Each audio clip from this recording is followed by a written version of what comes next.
Item 3. Award and execution of contract. 1. Award of contract. The Commission or designated representative will award, reject, or defer the contract within 30 days after the opening of the proposal. The Department reserves the right to reject any or all proposals and to waive technicalities in the best interest of the state. 1.1 Award. The Commission or designated representative will award the contract to the low bidder as determined by Article 2.11, Tabulating Bids. The Commission may award a contract to the second lowest bidder when the following requirements have been met. The contract is for maintenance work with an engineer's estimate less than $300,000 and the contract does not include federal funds.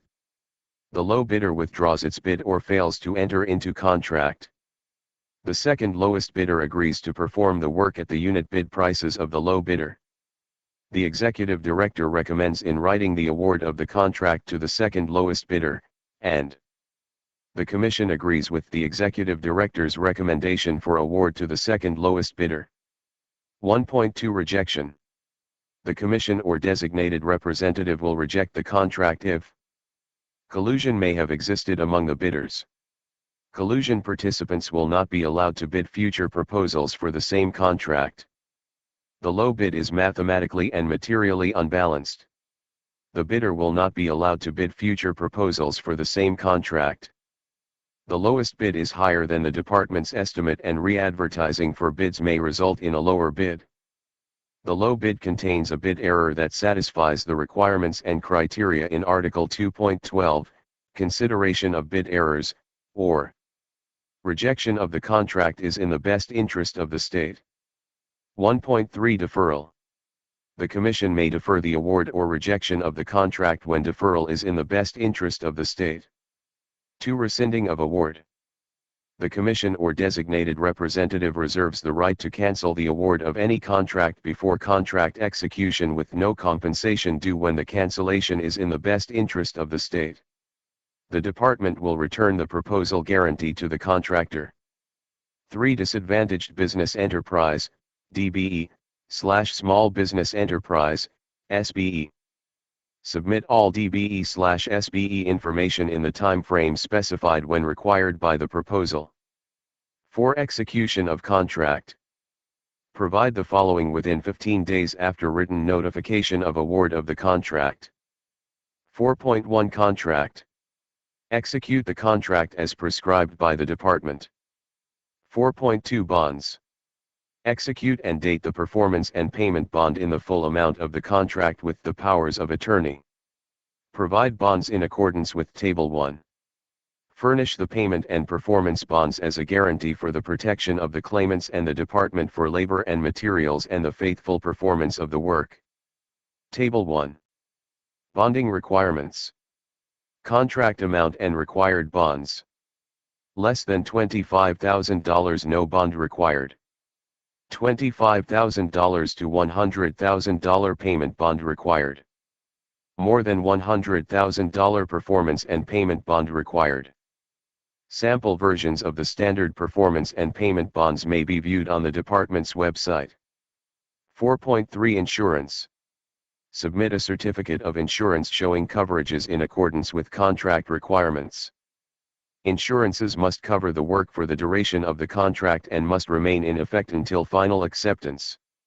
Failure to obtain and maintain insurance for the contracted work may result in suspension of work or default of the contract. If the insurance expires and coverage lapses for any reason, stop all work until the Department receives an acceptable certificate of insurance. Provide the Department with a certificate of insurance verifying the types and amounts of coverage shown in Table 2. The certificate of insurance must be in a form approved by the Texas Department of Insurance. Any certificate of insurance provided must be available for public inspection. Table 2. Insurance requirements.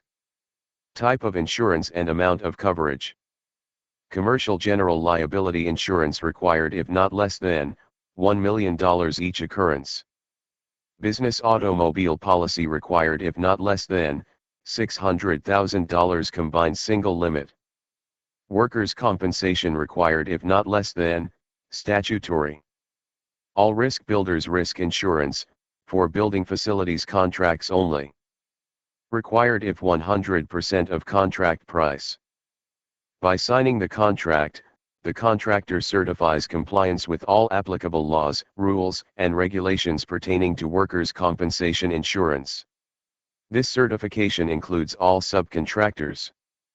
Pay all deductibles stated in the policy. Subcontractors must meet the requirements of Table 2 either through their own coverage or through the contractor's coverage. The workers' compensation policy must include a waiver of subrogation endorsement in favor of the department.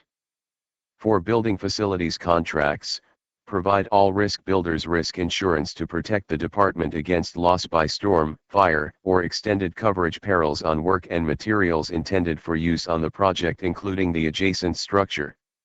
Name the department under the lost payable clause.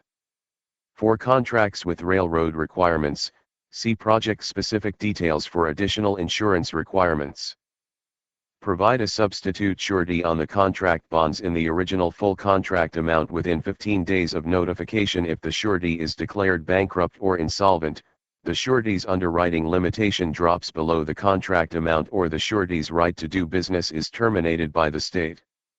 The substitute surety must be authorized by the laws of the state and acceptable to the department. Work will be suspended until a substitute surety is provided. Working day charges will be suspended for 15 days or until an acceptable surety is provided, whichever is sooner. The work performed under this section will not be measured or paid for directly but will be subsidiary to pertinent items. 4.4 Business ownership information. Submit the names and social security numbers of all individuals owning 25% or more of the firm, or firms in the case of a joint venture, on the department's form.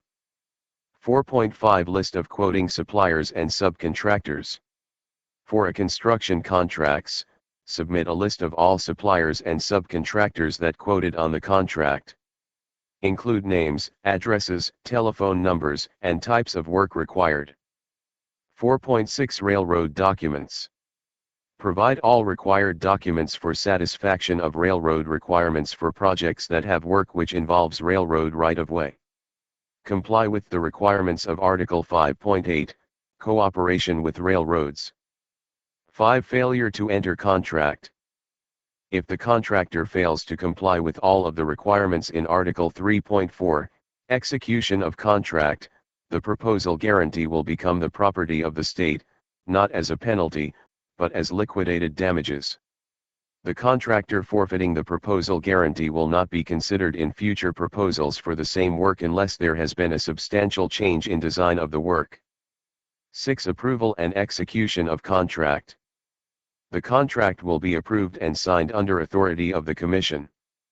7. Return of proposal guarantee.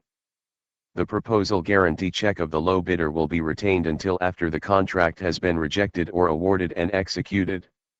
Bid bonds will not be returned. 8. Beginning of work. Do not begin work until authorized in writing by the engineer. Verify all quantities of materials shown on the plans before ordering. For contracts with call-out work and work orders, the purchase of materials before a work order is issued or without prior written approval of the engineer is at the contractor's risk, and the department is not obligated for the cost of the materials or work to acquire the materials.